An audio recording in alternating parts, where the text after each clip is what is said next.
So now we are talking about reflecting points on a grid.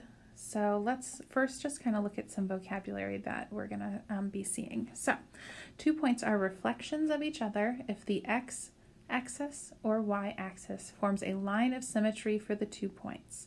This means if you fold the graph along that axis, the 2 points would line up. So think back to when you were in elementary school, and I feel like everyone did that art project where you put a little bit of paint on one side of the paper and then you fold it in half, and when you open it up, it transfers over to the other side of the paper. It's just like that art project that you did when you were a kid, except it's just a point on the graph and you're getting it from one side to the other side. Okay, some more vocabulary. We're going to see this arrow symbol, and when you see that big arrow, it's asking you to reflect. So it won't always say it in words. Sometimes it's just going to show you that symbol and ask you to reflect like that. Okay, and then anytime we reflect a point, so we create a new point, then we name it with a little apostrophe, and we call that prime. So if the original point was A, the reflected point would be A prime. If the original point was G, then the reflected point would be G prime. Okay, and if we are ever doing 2 reflections, so you reflect a point and then reflect that new point again, then we call it double prime. So with the 2 apostrophes, and we could keep going. If we reflected it a 3rd time, it would be triple prime, and so on. We will probably only do 1 or 2 reflections, never more than that. Okay, and then don't forget your coordinate or ordered pair. That's just in this format, the X and then the Y. It should have parentheses, it should have a comma between the numbers. That is the format that we use for ordered pairs. All right, so now to get down to it, let's start with some reflection. We're going to start off by reflecting across the x-axis. So it says reflect point A across the x-axis. So I'm not going to fill in that rule just yet. Let's kind of do a little bit of it first. So first let's identify point A, and here it is right here. Okay. What we're going to do is we are going to figure out what that ordered pair is. So look at it. Let's see. On the x-axis, it's at -4, and on the y, it's at -3. So A is at -4, -3. And I'm going to go ahead and fill that in right here while we're thinking about it. -4, -3. Okay. So if we are reflecting it, we're going to go, it says across the x-axis. So let me identify my x-axis real quick. This is my x. If you have a highlighter, you're welcome to highlight it on your paper. Sometimes I find that that helps. Okay. And when we go across there, basically what we need to do is we're going to see how many jumps it takes to get from point A to the x-axis, or whichever axis you're going over. So from A to the axis, I go 1, 2, 3 jumps.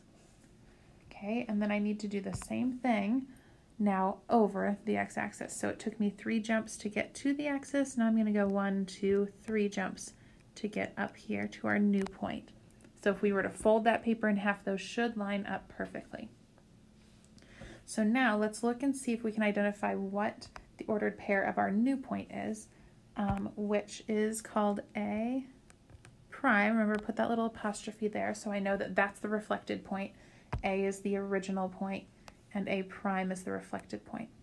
Okay, so let's identify what this ordered pair is. So on the x-axis, it's at -4, but on the y, it's at +3. So let's fill that in.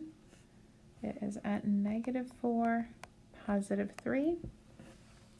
And if you kind of compare those two, you might notice a little bit of a pattern. So the x coordinate stayed the same. They were -4 for both. The y coordinate changed. So it went from -3 to +3. So those seem like opposites, if you ask me. So that kind of brings us back to our rule.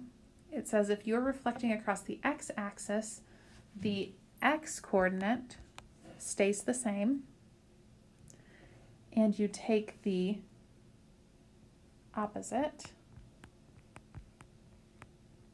value of the y coordinate.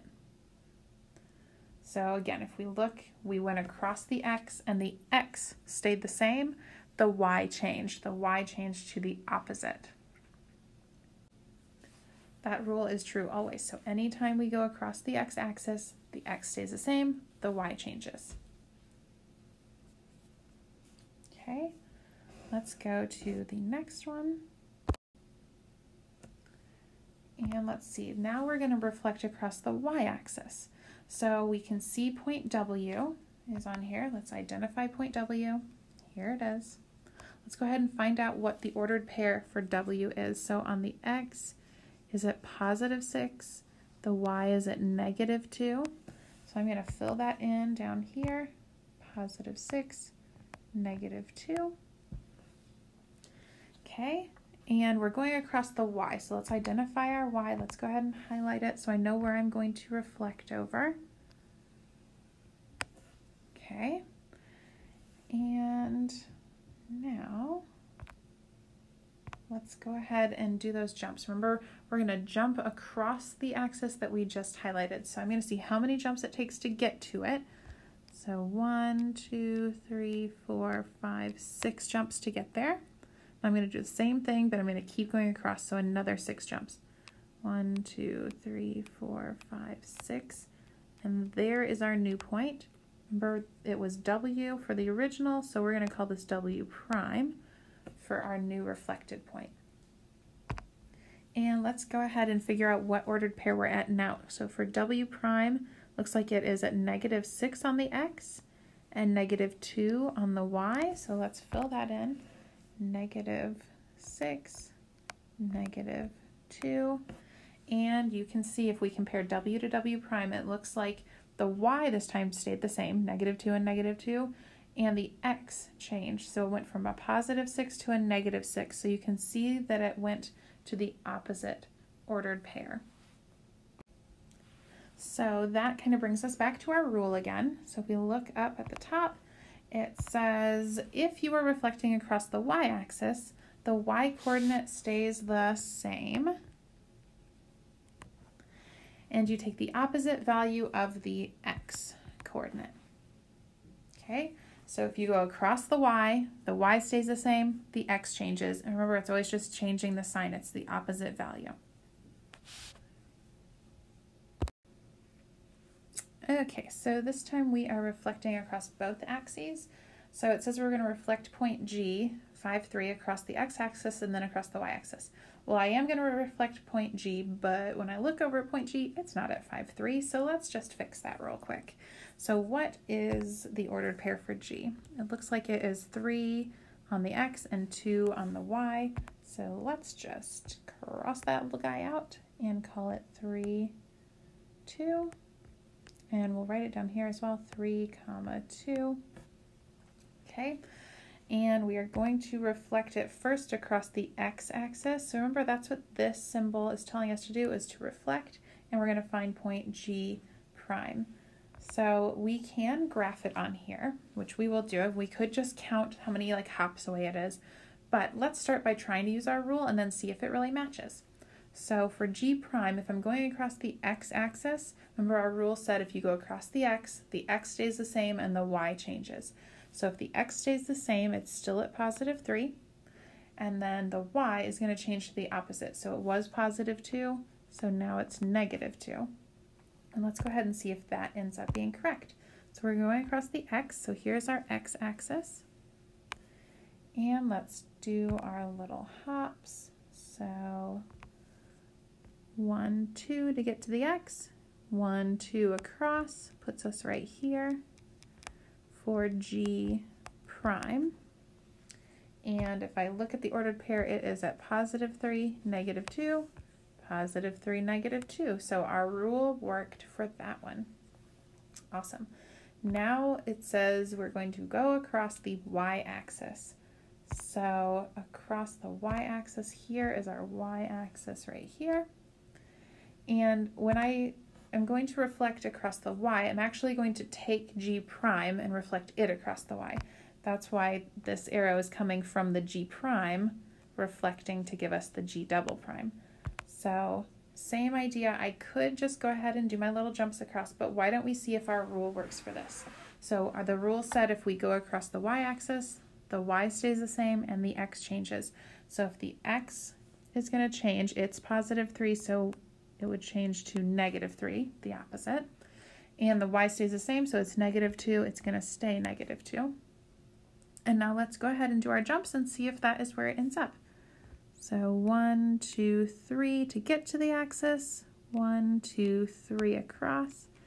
And that puts us right here for G double prime. And let's see. This is at negative 3, negative 2. Negative 3, negative 2 is what we said that G double prime should end up at. So we did perfect. Our rule worked for that one as well.